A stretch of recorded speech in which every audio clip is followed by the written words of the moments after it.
নমস্কার, কুটনো বাটনা চ্যানেলে আপনাদের সকলকে স্বাগত। আমি আজকে একটা একদম নতুন রেসিপি বানাচ্ছি। নতুন মানে আমি ১ম বাড়িতে বানাচ্ছি। আ এটা মুরগি পাতুরি।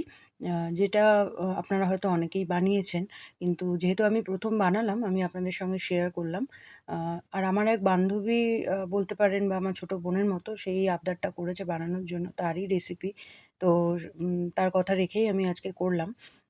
তো এটার জন্য মুরগির সলিড পিস আমি ওই ৩৫০ থেকে ৪০০ গ্রাম মতো নিয়ে নিয়েছি, টুকরো করে কেটে নিয়েছি। আর এর সঙ্গে লাগবে হচ্ছে আপনার একটা গোটা রসুন আ খোসা ছাড়িয়ে নিয়েছি আর আদা ১.৫ ইঞ্চি মতো। তো মুরগির টুকরোগুলোকে জারে ভরে আমি তার সঙ্গে পুরো রসুনটা দিয়ে দেবো আর আদাটাও দিয়ে এর মধ্যে কাঁচা লঙ্কা স্বাদ মতো দিয়ে দেবো। যে যেমন ঝাল খান সেই অনুযায়ী। তো এটাকে পেস্ট করে নেবো। জল একদমই দেবো না এর মধ্যে। পেস্ট করলে দেখুন এরকম একটা হয়ে যাবে। আর এর সঙ্গে আমি দেবো আরও দুটো পেঁয়াজ। পেঁয়াজ দুটোকেও আমি কেটে নেবো। কেটে নিয়ে এটাকে আমি পেস্ট করবো। কিন্তু পেস্ট করে এর জলটা আমি ফেলে দেবো ছেঁকে। আর বাকি পেঁয়াজটা আমি নিয়ে নেবো এর সঙ্গে। আচ্ছা, এটা করতে গেলে আর যেটা লাগবে খুব সেটা হচ্ছে ২ ধরনের সর্ষে। একটা সাদা সর্ষে ২ চামচ, যেটা আমাদের চায়ের চামচ তার। আর কালো সর্ষেও ২ চামচ। তো এই সাদা আর কালো সর্ষেকে একসাথে করে এটাকে আমি বাটবো একটু সামান্য নুন আর কাঁচা লঙ্কা দিয়ে। একটু গাঢ়, গাঢ় মতোই হবে, সেটাকেও আমি এর সঙ্গে দিয়ে দেবো।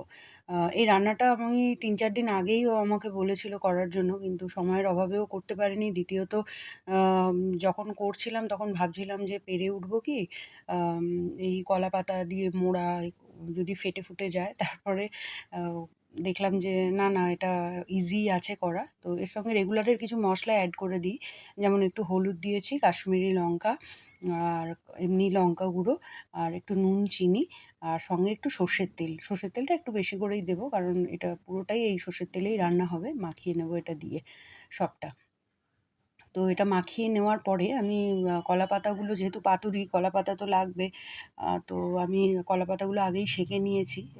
সেঁকে নিয়ে আমি ৩ ভাগে এটা ভাগ করে রান্নাটা করেছি। তো এই ১ম কলাপাতাতে আমি একটু সর্ষের তেল মাখিয়ে নেব। আগে সেঁকে নেওয়া আছে এটা। নিয়ে আ এই মাখাটার একটা পোরশন আমি এর মধ্যে দিয়ে দেবো। দিয়ে উপরে একটা কাঁচা লঙ্কা দিয়ে অল্প সর্ষের তেল এর মধ্যে আমি দিয়ে দেবো। আম রান্নাটা আমি তো খাওয়ার পরে এটা পোস্ট করব। তো সত্যিই খুব ভালো হয়েছে খেতে। বাড়ির সকলের সবার পছন্দ হয়েছে এটা। আ চটজলদি হয়েও গেছে। যতটা ভেবেছিলাম যে খুব ঝামেলা, ততটা একদমই ঝামেলার নয়। আর আমি এটা গরম ভাতে পরিবেশন করেছি। আপনারা যারা বানাননি তারা নিশ্চয়ই বাড়িতে বানাবেন এবং খেয়ে আমাকে জানাবেন কেমন লাগলো। এটা কড়াইটা আমি জাস্ট প্যানটার মধ্যে একটু ব্রাশ করে নেবো তেল। নিয়ে আমি এটা দিয়ে দেবো আরকি। কলাপাতাটা মোড়াটা দিয়ে আমি একটু ঢাকা দিয়ে দিয়েছি। মোটামুটি মিনিট ৭ মতো লেগেছে আমার। আ এরকম দুপিঠটাই একটু ভাজা, ভাজা মতো হয়ে যাবে। তো আমি এটাকে তুলে নেবো এবং এটাকে আমি যখন খুলছি, আপনারা যখন ভিডিওটা দেখবেন যে এটা একদম গরম ভাতের সঙ্গে দারুণ দেখতে হয়েছে। আমি আরেকটাও এটা দিয়ে দিলাম এখন আম পাতুরি। আর এটা দেখুন, এটা ঠিক এমনটা দেখতে হয়েছে এবং খেতে দারুণ হয়েছে। জানাবেন আমাকে কেমন লাগলো।